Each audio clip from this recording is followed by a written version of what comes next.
ٹپک رہی ہے، اس لیے تم کھا لو اور کھا کر پانی پی لو، تازہ دم ہو جاؤ، پھر بیٹیوں کے کھانے کا انتظام کرنا۔ کہتی ہے جیسے میں نے کھجور آگے کیا، اس عورت نے کھجور لیے اور لینے کے بعد سے فوراً قسمتها بین ابنتین ولم تأکل منها، اس نے ایک کھجور ایک بیٹی کو دے دیا، دوسرا کھجور دوسرے بیٹی کو دے دیا اور کچھ بھی نہیں کھایا۔ حضرت عائشہ کہتی ہیں کہ ماں کی ممتا پر میں پریشان ہو گئی کہ ماں کی ممتا بھی عجیب ہوتی ہے، خود بھوکی ماں رہ جاتی ہے، بچوں کو کھلا دیتی ہے۔ کہتی ہے میرا دل پھر نہیں مانا، پھر میں گھر میں آئی، پھر میں نے تلاش کیا تو ایک کھجور اور ملی۔ کہتی ہیں دوبارہ آ کر میں نے کہا کہ امی جان، اے بہن، یہ کھجور میں صرف تمہاری لیے لے کر آئی ہوں، تم کھا لینا، بچیوں کو مت کھلانا۔ لیکن ماں تو ماں ہوتی ہے۔ کہتی ہے کہ پھر اس کو اس نے 2 ٹکڑوں میں تقسیم کیا، وَلَمْ تَأْكُلْ مِنْهَا، اور اپنے نہیں کھایا، بیٹیوں کو کھلا دیا۔ اس کے بعد سے وہ اٹھی اور چل دی۔ حضرت عائشہ رضی اللہ تعالیٰ عنہ بیان کرتی ہیں کہ میں ماں کی ممتا پہ حیران تھی اور اسی سوچ میں بیٹھی ہوئی تھی کہ ایک ماں کی ممتا کیسی ہوتی ہے جو اپنے بچوں کے لیے سب کچھ قربان کر دیتی ہے۔ اتنے میں سرکار دو عالم امام الانبیاء محمد عربی صلی اللہ علیہ وسلم تشریف لے کر آئے۔ جب آپ صلی اللہ علیہ وسلم آئے، آپ کو سوچ میں دیکھا، فرمایا عائشہ کیا بات ہے؟ تو آپ نے پوری کہانی سنائی۔ تو آپ صلی اللہ علیہ وسلم نے فرمایا کہ عائشہ جاؤ اور اس عورت کو تلاش کرو اور تلاش کر کے اس سے یہ بشارت سناؤ کہ من عال جاریتین حتی تبلغا جاء یوم القیامت انا وہو ہاکذا وغم اصابعہ۔ آپ نے فرمایا عائشہ جا کر بتلاؤ کہ جس انسان کو اللہ نے 2 بیٹی دی اور اس نے 2 بیٹیوں کی تربیت کی، پھر بالغ ہونے کے بعد سے شادی کی اور شادی کرنے کے بعد سے ان کے سر پہ ہاتھ رکھے رہا، اللہ کے پیغمبر کہتے ہیں جا کر کہہ دینا کہ کل قیامت میں جب جنت میں وہ باپ جائے گا تو میرے اور اس باپ کے بیچ میں کوئی تیسرا نہیں ہوگا۔ کسی کو جنت مل جائے یہی بہت بڑی بات ہے۔ جنت میں نبی کے ساتھ جانا نصیب ہو جائے، اس سے بڑا مقام کیا چاہیے۔ بہرحال میں خاص طور سے باتیں آپ کے ذریعے ماں اور بہنوں کو سنانا چاہتا ہوں کہ اللہ نے آپ کو کون سا مقام دیا، اور پھر واقعہ کر اللہ نے جب انعام کیا عورتوں پر، تو میں آگے وقت بھی بہت نہیں ہے کہ پوری تفصیل میں بیان کروں کہ عورتوں کے یہ مقام تو بیٹی کے ہیں۔ یہ عورت جب بیوی بنتی ہے تو کیا مقام ہوتا ہے؟ اللہ کے پیغمبر بیان کرتے ہیں ان اکمل المؤمنین ایمانا احسنهم خلقا وخیارکم خیارکم لأہل۔ اللہ کے پیغمبر کہتے ہیں کہ جب بیوی بنتی ہے یہ عورت تو اب اس ایمان والے سے کہا جاتا ہے اگر تمہیں کامل ایمان، اپنے ایمان کو مکمل کرنا ہے، اپنی بیوی کے ساتھ اچھا سلوک کرنا پڑے گا۔ یعنی اللہ کے پیغمبر کہہ رہے ہیں کوئی انسان ایسا ہے جو اپنی بیوی کے ساتھ اچھا سلوک نہیں کرتا ہے، وہ کامل اور سچا مسلمان نہیں ہو سکتا۔ اور جب یہی عورت ماں کا روپ دھار لیتی ہے، پھر اس عورت کا مقام کیا ہوتا ہے کہ جنت بھی لا کر ماں کے قدموں میں ڈال دیا جاتا ہے۔ لیکن یہ تفصیل میں نہ جا کر صرف اتنی بات کہوں گا، پھر عورتوں نے بھی اس کا حق ادا کیا۔ آپ پڑھیں گی، میں اس لیے کہہ رہا ہوں عام طور سے آج سماج اور معاشرے کے اندر عورتوں کے اندر وہ دینداری نہیں رہی۔ جب اللہ نے اتنا احسان کیا، اس احسان کا بدلہ عورتوں نے کیا گیا۔ آپ پڑھیں گے کہ اللہ کے پیغمبر میرے آقا محمد عربی صلی اللہ علیہ وسلم پر پہلی وحی نازل ہوئی۔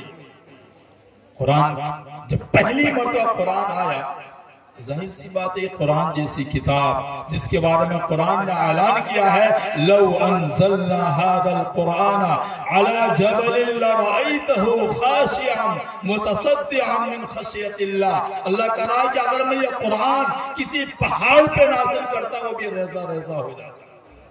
محمد مصطفیٰ صلی اللہ علیہ وسلم پر پہلی مرتبہ جب یہ قرآن آیا، اللہ کے پیغمبر بالکل گھبرائے ہوئے آپ گھر تشریف لائے اور آنے کے بعد آپ نے فرمایا انی خشیت علی نفسی. آپ نے اپنی بیوی حضرت خدیجہ رضی اللہ تعالیٰ عنہ سے فرمایا کہ مجھے ڈر ہے کہیں میں ہلاک نہ ہو جاؤں. آپ سوچئے گا نبیوں کا امام، اسی لیے کسی شاعر نے کہا ہے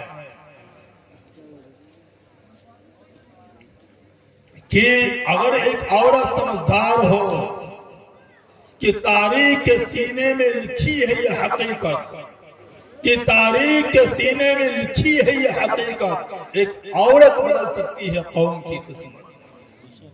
ایک عورت کا مقام کیا ہے کہ امام الانبیاء کہہ رہے ہیں گھبرائے ہوئے کہ میں ڈر رہا ہوں، لیکن حضرت خدیجہ کیا فرماتی ہیں؟ واللہ لا تہلک، نہیں، میں رب کی قسم کھا کر کہتی ہوں اللہ آپ کو ہلاک نہیں کر سکتا. بتائیں کون نبی کو سنبھالنے کے لیے ایک عورت آگے آتی ہے. اور آپ کو بتاؤں پہلی مرتبہ اللہ کے پیغمبر پر جب نبی بنایا گیا تو اس نبی کے کلمہ پڑھنے کے لیے اللہ نے کسی مرد کا انتخاب نہیں کیا. پہلا مسلمان کوئی ہوا تو حضرت خدیجہ رضی اللہ تعالیٰ عنہ مسلمان ہوئی. یعنی اسلام آیا نبی پر، اس اسلام کو قبول کرنے کے لیے مرد سے پہلے کا عورت آگے بڑھتی ہے. اور آگے بتاؤں آپ سے، اس اسلام کو پھیلانے کے لیے جب دولت کی بات آئی تو کسی مرد کا مال نہیں خرچ ہوا، بلکہ سب سے بڑی مالدار حضرت خدیجہ رضی اللہ تعالیٰ عنہ تھی. انہوں نے اپنی پوری دولت لا کے نبی کے قدموں میں ڈال دیا. کہا یا رسول اللہ یہ میری دولت آپ پہ قربان ہے، اس اسلام کی سیچنے کے لیے آپ میری دولت کو قبول فرمائیں. اور ایک بات اور آگے بڑھ کے بتاؤں، لڑنا مرنا یہ تو مردوں کی شان ہوتی ہے، لیکن نہیں، اس عورت نے پھر وہ اللہ کے احسان کا بدلہ یہ دیا کہ سب سے پہلا خون جو اسلام کی سیچنے کے لیے بہا ہے کسی مرد کا نہیں، حضرت سمیہ رضی اللہ تعالیٰ عنہ کا. آپ پڑھیں گے آپ کہ پہلا نمبر پہ خون دے کر حضرت سمیہ رضی اللہ تعالیٰ عنہ نے اسلام کے پودے کو سینچا.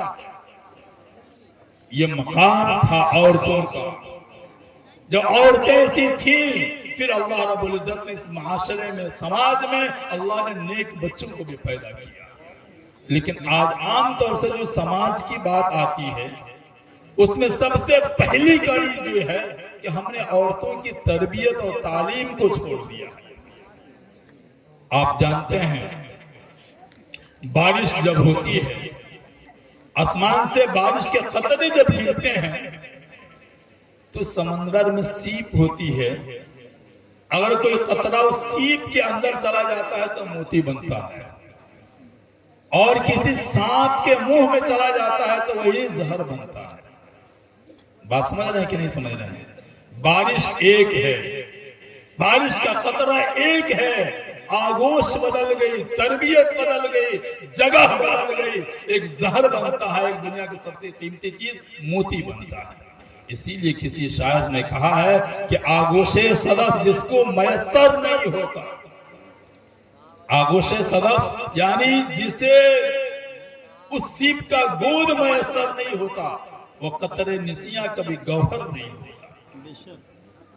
جس بچے کو اچھی ماں نہ ملے وہ بچہ کبھی اچھا اور بہتر انسان نہیں بن سکتا ہے. اسی لیے کسی شاعر نے کہا ہے کہ ہے درسگاہ اولی آگوش مادری، ہے درسگاہ اولی آگوش مادری، بچوں سے پہلے ماؤں کو تعلیم دیجیے. لہذا پوری میری بات کا نچوڑ یہ تھا کہ نوجوانوں کی اصلاح سے پہلے اپنی بیٹیوں کی اصلاح کرنا، اپنے ماں اور بہنوں کی تربیت کرنا، یہ بھی ایک مرد کی ذمہ داری ہوا کرتی ہے.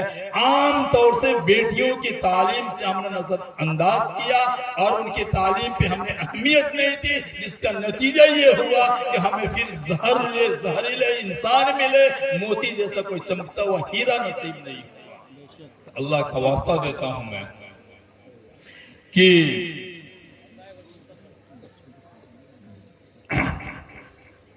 پہلے نمبر پہ تو میں نے بات کہی کہ عورتوں کے کردار کے اعتبار سے کہ عورتوں کا اللہ نے اتنا بڑا مقام دیا ہے، تو اب ان کی بھی ذمہ داری یہ ہے کہ اپنے حقوق کو پہچانیں اور پھر اپنے کردار جو پہلے زمانے کے صحابیات نے ادا کی ہے اسی اعتبار سے آج بھی زمانہ بدلے گا عورتوں کے اگر انقلاب عورتوں میں پیدا ہوا تو۔ اور دوسری چیز میں کہوں اپنے نوجوانوں سے، اللہ کا واسطہ دیتا ہوں، ایسے زمانے میں جبکہ قدم قدم پر ہماری آزمائشیں ہیں، ہمارے ایمان کو چھیننے کے لیے دنیا کہیں میلہ لگاتی ہے، کہیں نائٹ کلب کھولتی ہے، کہیں بازار لگائے جاتے ہیں، کہیں فلمیں بنائی جاتی ہیں، ایسے ماحول میں ہمارے نوجوان اگر کہیں نظر آئے، ٹینٹ نظر آئے، سڑکوں پہ کہیں اگر کہیں گانا اور بیان نظر آئے، پتہ یہ چلتا ہے کہ محمد مصطفیٰ صلی اللہ علیہ وسلم کی امت جو گاجر اور مولی کی طرح کاٹی جا رہی ہے، کھڑے ہو کر کسی طوائف کی ناچ دیکھ رہی ہے۔ اللہ کا واسطہ دیتا ہوں کہ اللہ کے پیغمبر میرے آقا محمد عربی صلی اللہ علیہ وسلم نے فرمایا، جوانی کے اندر کوئی انسان اگر اللہ کی عبادت کر لے، عام طور سے ہم آج تو ایک ایسا معاشرہ آیا ہے جس جوانی میں اللہ کی محبت کا نشہ ہونا چاہیے، آج انسان پورے نشے کے اندر پھنسا ہوا ہے۔ آپ سے بتاؤں میں، نشہ ایک ایسی بڑھتا ہوا ایسا رجحان ہے ہمارے جوانوں کے اندر کہ پورے خاندان، پورے قبیلے، پورے گھر کو برباد کر رہا ہے۔ آپ کوشش کریں، سوچیں کہ ایک ایسی زندگی جو اللہ نے دی ہے، طاقت دی ہے، جوانی دی ہے، اس جوانی کو اللہ کی محبت سے ہٹ کر ہم گزارا کبھی کامیاب نہیں ہو سکتے ہیں۔ بہت سے لوگ سوچتے ہیں کہ بڑھاپے کے اندر ہم اللہ کی عبادت کر لیں گے۔ میں سچ کہہ رہا ہوں، اگر زندگی میں شروعات میں اگر ہم نے اللہ کی عبادت نہ کی، پھر بڑھاپے میں چاہ کر بھی آپ نہیں کر پائیں گے۔ اس کی مثالیں ہیں، بہت سے ایسے لوگ گاؤں میں ہوں گے جو بوڑھے ہو چکے ہیں، موت کے انتظار کر رہے ہیں، لیکن سجدہ کرنا نصیب نہیں ہو رہا ہے۔ کیوں نہیں ہو رہا؟ اس لیے کہ پوری زندگی نہیں کی، اب بڑھاپے میں چاہ کر بھی نہیں کر پا رہا۔ اور اگر ہم نے جوانی میں کر لے تو کل قیامت میں حشر کے میدان کے اندر اللہ اتنا بڑا انعام دے گا، اتنا بڑا انعام دے گا کہ میں صرف قرآن پڑھ کے سمجھاؤں آپ کو اس انعام کے بارے میں کہ قرآن کہتا ہے کل قیامت کے دن حشر کے میدان کے اندر جب انسان اللہ کے دربار میں جائے گا تو ایک عجیب کیفیت ہوگی۔ قرآن اس کو یوں بیان کرتا ہے، یوم یفر المرء من اخیہ وامہ وابیہ وصاحبتہ وبنیہ لکل امرئ منہم یومئذ شأن یغنیہ۔ یعنی ایک ایسی مصیبت ہوگی کہ باپ بھی بیٹے کو پہچاننے سے انکار کر جائے گا۔ اور ایک عجیب قرآن کی اگر 2-4 منٹ کے اندر ایک ترجمہ کرو کہ جو اللہ رب العزت نے قرآن میں قیامت کا منظر کشی کی ہے، اس کا ایک عجیب الگ انداز سے اللہ نے بیان کیا ہے۔ اللہ بیان کر رہا ہے کل قیامت میں جنت میں جانے سے پہلے اللہ ایک پل بنائے گا، جس پل کا نام پل صراط ہے، آپ نے نام سنا ہوگا۔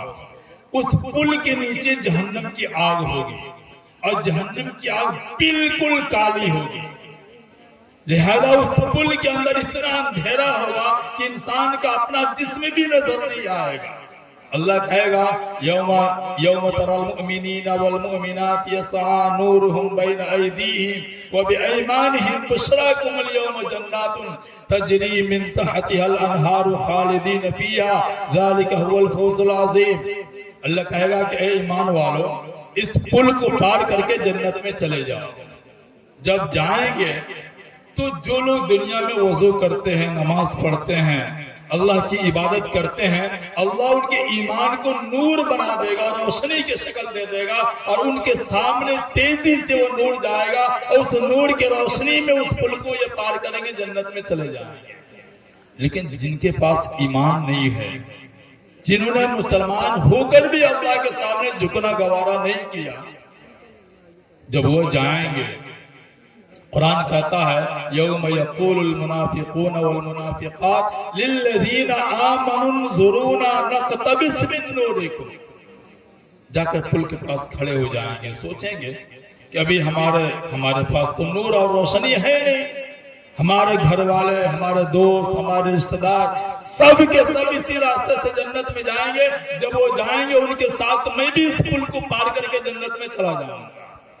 جیسے دنیا میں ہوتا نہیں کوئی کام، اگر آپ کے پاس کوئی سواری نہ ہو دوسروں سے لفٹ لے لیا کرتے ہیں، اسی انتظار میں وہاں پہ لوگ کھڑے ہوں گے. اچانک ان کی نظر پڑے گی، کوئی تیزی کے ساتھ دوڑتا ہوا آئے گا. یہ چلائیں گے اور کہیں گے انظرونا، رک جاؤ، آہستہ چلو، نقتبس من نورکم، تاکہ تمہارے نور اور روشنی کے اندر میں بھی اس پل کو پار کر کے جنت میں چلا جاؤں. جانتے ہیں سامنے والا کیا کہے گا؟ قیل ارجعوا وراءکم فالتمسوا نورا. جاؤ پیچھے دنیا کے اندر، نہ جانے کتنی مشقتوں کو برداشت کر کے اللہ کے سامنے ماتھا ٹیک کر اس ایمان کی ہم نے حفاظت کی تھی، جس کے صدقے میں نور ملا ہے، مفت میں ہم تمہیں اپنے ساتھ لے جانے کے لیے تیار نہیں ہے. یہ کہہ کر وہ جنت میں چلا جائے گا. جنت میں جانے کے بعد سے جب جنت کے بالا خانوں کو کھولے گا، وہ کھڑکیوں کو، تو دیکھے گا کہ یہیں پھنسا ہوا ہے، یہیں سے یہ آواز دے گا. کیا کہے گا؟ کہ ینادونہم الم نکن معکم، کیا ہم دنیا میں ایک ساتھ نہیں رہا کرتے تھے؟ آج اتنی بڑی مصیبت میں پھنسا ہوں کہ کوئی روشنی اور نور نہیں ہے جس کے روشنی میں اس پل کو پار کر کے جنت میں جاؤں، اور میں تجھ سے کہا تم چھوڑ کے چلے گئے. جانتے ہیں کیا کہے گا؟ قالوا بلا ولکنکم فتنتم انفسکم وتربصتم وارتبتم. وہ کہے گا نہیں، بات تم سچ کر رہے ہو، دنیا میں ہم ایک تھے، ایک دوسرے کے لیے جیتے اور مرتے تھے، لیکن مجھ میں تجھ میں ایک فرق یہ تھا، میں سوچتا تھا جو باتیں اللہ نے کہی ہیں سچ ہیں، اس پہ یقین کر کے میں مرنے کے بعد کی تیاری کر رہا تھا. تم شک کرتے تھے کہ مرنے کے بعد کیا ہوگا، دیکھا جائے. پھر ایسا منظر ہوگا کہ اپنے آپ کے ساتھ چھوڑ کے چلے جائیں گے. اس دن کے بارے میں اللہ بیان کرتا ہے کہ اللہ رب العزت اعلان کرے گا کہ ایک ایسا انسان جو جوانی کے اندر اللہ کی عبادت کرتا ہے، اس انسان کو اس بھیڑ سے نکال کر میرے عرش کے نیچے آپ جگہ دے دیجیے. اب بتائیں، ایک مثال دوں. دنیا میں کبھی کبھی کسی کام کے لیے نمبر لگے ہوں، لائنیں لگی ہوں، آپ بھی لائن میں کھڑے ہوں، پریشان ہوں دھوپ میں، اچانک کوئی آئے اور آپ کے پہچان کا نکل جائے، آپ کا ہاتھ پکڑے، کہے چلیے میں آپ کا کام ابھی کرا دیتا ہوں. آپ بتائیں کتنا فخر کے ساتھ جائیں گے کہ میری تو پہنچ وہاں تک کہ میرا کام بغیر لائن کے ہو جائے گا. ہوگا کہ نہیں ہوگا؟ اللہ یہی کہا رہا ہے، اگر جوانی کے اندر اگر آپ نے اللہ کی عبادت کی، اللہ کے حرام کی ہوئی چیزوں کو آپ نے چھوڑ دیا، اللہ کے حکم میں اپنی زندگی جوانی گزار لے، اللہ آپ کو اس بھیڑ سے الگ نکال دے گا اور کہے گا کہ آپ کو پریشان ہونے کی ضرورت نہیں ہے، یہ حساب کتاب میں پھنسنے کی ضرورت نہیں ہے. آپ آئیں، میرے عرش کے سائے کے نیچے VIP کرسی لگی ہوئی ہے، آپ اس پہ بیٹھ جائیں، آپ نہ پریشان. آپ بتائیں کتنا بڑا انسان خوش ہوگا کہ مجھے اللہ کے سامنے اللہ اپنے قریب لوگوں میں شامل کر کے عرش کے نیچے بیٹھا دیا. یہ کب ہوگا؟ بڑھاپے میں نہیں، جوانی کے اندر اللہ کی بات مانیں گے تب ہوگا. تو میں نے آپ کے سامنے دو باتیں رکھی. پہلی چیز، عورتوں پر اللہ کا بہت بڑا احسان ہے. عزت سے زندگی جینے کا حق اللہ کے نبی صلی اللہ علیہ وسلم نے عورتوں کو دیا ہے. لہذا چاہیے کہ وہ اس احسان کا حق ادا کریں اور دین کو سیکھیں، اور اپنے بچوں تک وہ دیندار ہوں گے، ان کی نسلیں بھی انشاءاللہ دیندار ہوں گے. اور جوانوں سے کہوں گا کہ اللہ نے جوانی دی ہے، یہ طاقت دی ہے، آپ غلط راستوں میں نہ جا کر آپ سیکھیں کہ نبی کے زندگی کے اوپر کیسے زندگی گزاری جائے، پھر اس زندگی کو پھیلانے کی کوشش کریں. یہی ہمارے اور آپ کی کامیابی ہے. انشاءاللہ ان باتوں پہ عمل کریں گے، ہمارے اس سماج اور معاشرے کے اندر بھی کامیابی ہوگی، اور خود اللہ ہمارے دلوں کے اندر بھی سکون اور اطمینان بھر دے گا. اللہ سے دعا کریں اللہ خود مجھے بھی اور آپ کو بھی ان باتوں پہ عمل کے ساتھ نصیب فرمائے. وما علینا الا البلاغ. یہ تھے مولانا